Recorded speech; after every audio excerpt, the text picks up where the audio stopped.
How will you feel when you see blood circulation in a dead body or when you see movements in the dead body?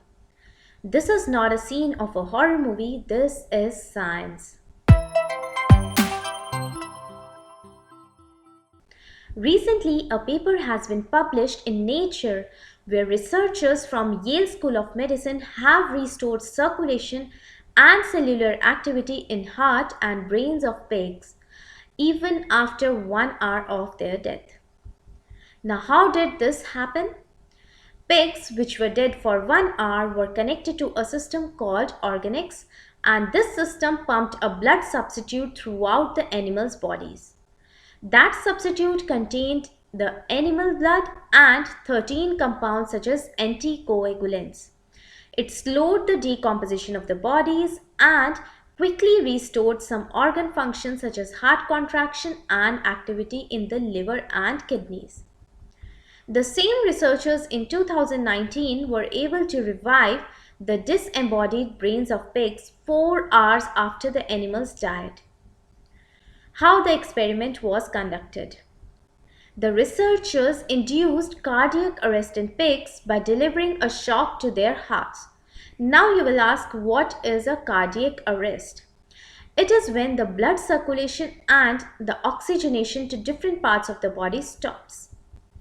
After confirming a lack of pulse, the researchers removed the animals from the ventilators, and 1 hour after the pigs died, the team restarted the ventilators and anesthesia.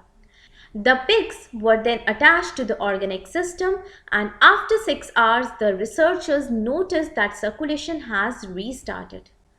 Oxygen had begun flowing to tissues all over the bodies of the animals, and a heart scan detected some electrical activity and contraction. But the heart had not fully restarted. In addition to that, the livers of the pigs produced a protein called albumin, and the cells in each of the vital organs also responded to glucose. Another involuntary movement was also observed in the pigs, that they started jerking their head, neck, and torso, which is still to be explained. What is the use of this research? If the findings of cellular restoration can be replicated in animals and eventually in humans, then this technique could one day be used to preserve organs for transplantation, which are in short supply at present. Can it be used in humans? This is still a question. That similar thing can be observed in human beings also, but surely we are going to see a lot of such advances in recent future which would be good for humankind.